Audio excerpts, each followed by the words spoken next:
So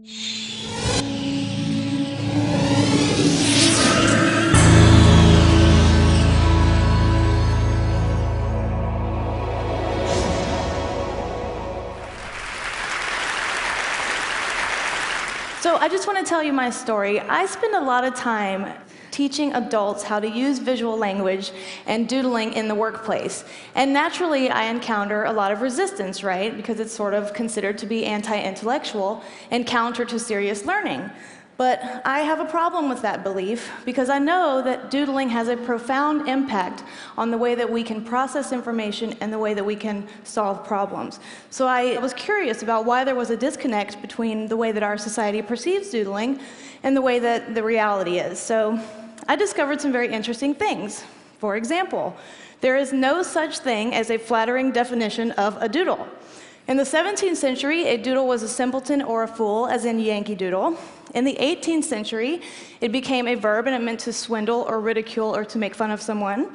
In the 19th century, it was a corrupt politician, and today we have what is perhaps our most offensive definition, at least to me, which is the following.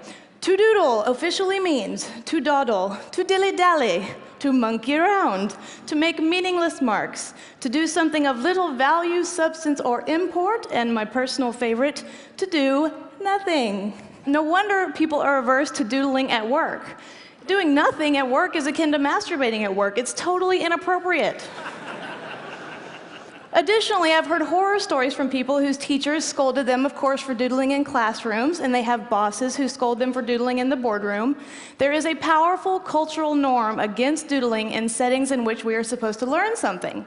And unfortunately, the press tends to reinforce this norm when they're reporting on a doodling scene, of an important person at a confirmation hearing and the like. They typically use words like discovered or caught or found out, as if there's some sort of criminal act being committed. And additionally, there is a psychological aversion to doodling. Thank you, Freud. In the 1930s, Freud told us all that you could analyze people's psyches based on their doodles.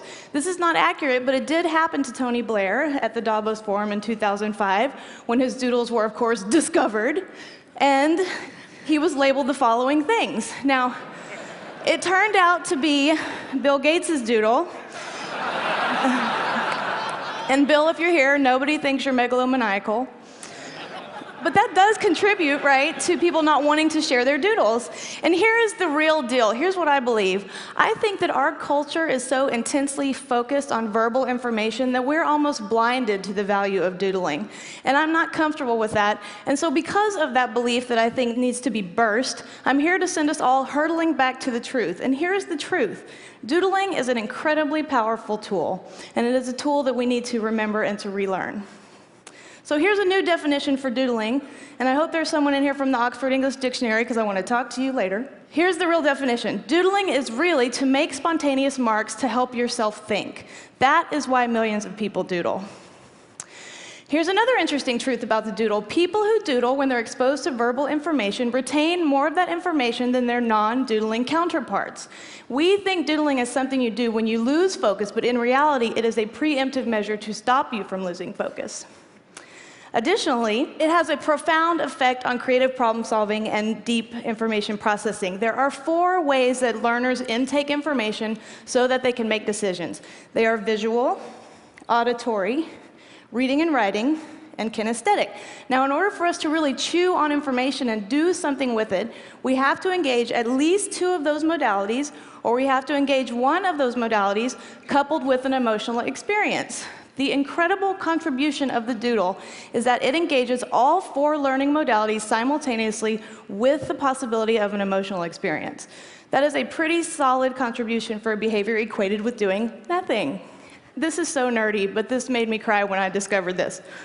So they did anthropological research into the unfolding of artistic activity in children, and they found that across space and time, all children exhibit the same evolution in visual logic as they grow.